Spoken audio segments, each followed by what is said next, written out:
હસ્તિનાપુરની મહાસભા અને દ્રૌપદીજીનો પાલવ દુશાસનના હાથમાં રહી ગયો છે અને દ્રૌપદીજીએ બધે નજર નાખી લીધી.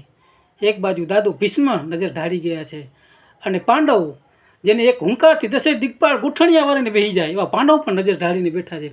ત્યાં દ્રૌપદીજીના મોઢામાંથી શબ્દો નીકળી ગયા કે સારી વીચ નારી હે તું બાકે બી હારી હે, લાજ તોરી મોરી સૈયારી હે, अब आगे मर्जी तिहारी है કે જો મારી લાજ જશે ને તો તારી લાજ જાય.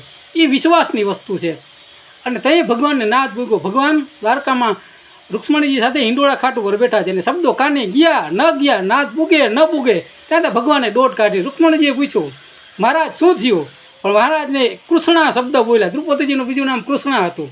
કૃષ્ણા શબ્દ બોલ્યા તો ક બોલાણો દ્વારકામાં, સ બોલાણો આભા મંડળમાં અને હણ બોલ્યા ત્યાં તો 1 2 3 એમ ચીર પૂરતા હતા. એ અને 999 ચીર પૂરા માંડ્યા અને ચીરના ઢગલા સભામાં થવા માંડ્યા. અને સભામાંથી કોઈ પ્રશ્ન આવ્યો કે નારી વીચ સારી કે સારી વીચ નારી હે? ત્યાં દ્રૌપદીએ જવાબ દીધો ના નારી વીચ સારી હે કે સારી વીચ નારી હે, એ તો આ ગયો મેરો બાકે બિહારી હે.